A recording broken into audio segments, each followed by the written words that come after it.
The old woman ran through the village, screaming. Her wrapper was loose, her feet covered in dust. "My son is gone. My son is gone." Villagers rushed out of their huts. Her son, Kofi, had entered the forest before dawn. Now, the sun was high, and he had not returned.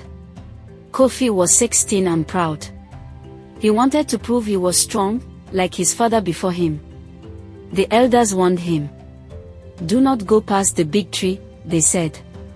"That part of the forest is not safe." But Kofi laughed. "I am not afraid." His mother begged him. "Please, my son, stay." But he grabbed his spear and walked into the trees.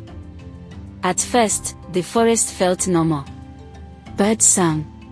Leaves rustled. The air was warm. Then, everything changed. The deeper he went, the quieter it became. No birds. No wind. Only silence. It felt as if the forest was watching him. Then, he saw the big tree. Its trunk was wide, its roots thick. Kofi stopped. A strange feeling crawled up his skin, but he shook it off. "Just a tree," he muttered. Then, a whisper. "Kofi." He turned. A shadow moved. A boy stepped out from behind the tree. A boy who looked exactly like him. Kofi gasped. The boy had his face, his height, even the same scar on his arm. "Who are you?" Kofi asked. The boy smiled. "I am you." Kofi gripped his spear. "That is not possible." The boy laughed. "Come, let me show you something." Kofi took a step forward. The air felt heavier. The boy stretched out his hand.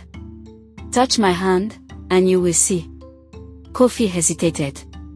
But his pride would not let him back down. Slowly, he reached out.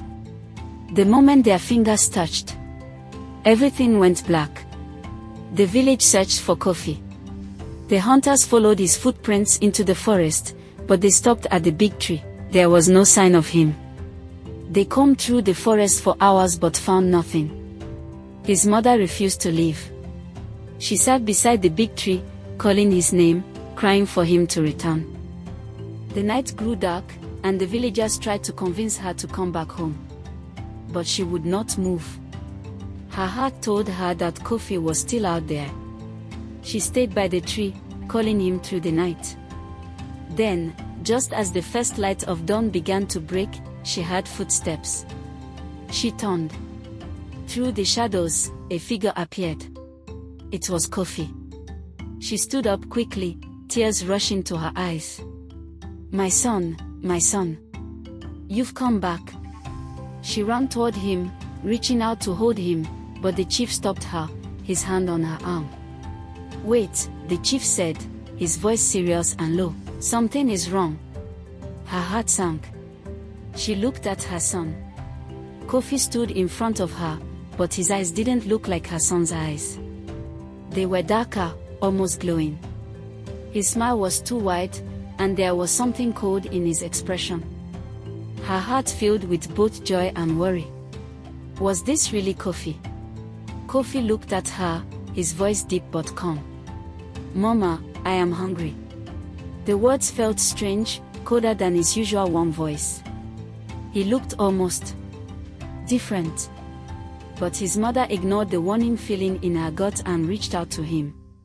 She needed her son back. She grabbed his arm and pulled him into the village, walking quickly toward their hut. But as they moved, the villagers stared at Kofi, murmuring among themselves. They too noticed the strange change. Kofi walked in silence, not speaking, not smiling. His mother didn't see the change at first. She was just happy to have him back, unaware that this wasn't the Kofi she had raised. But the chief knew something was wrong, and he couldn't shake the feeling that this wasn't her son. Days passed, and things felt different. Kofi was quieter. He never laughed. His mother noticed his eyes were darker, his smile too slow. Animals began to disappear. First, the chickens. Then, the goats. One night, a hunter found bones near the river. Bones that had been chewed. Then, the dream started. Children woke up screaming, saying they saw Kofi standing outside their huts, watching them in the dark. The chief grew worried. Something was wrong. The chief called the elders. "This is not Kofi," he said. Something else came back. Kofi's mother wept. "But he looks like my son." The chief shook his head. A mother's heart can be blind. The chief, Kofi's mother, and the elders decided to go back to the big tree. They knew that something was wrong, and they had to find out what happened to Kofi.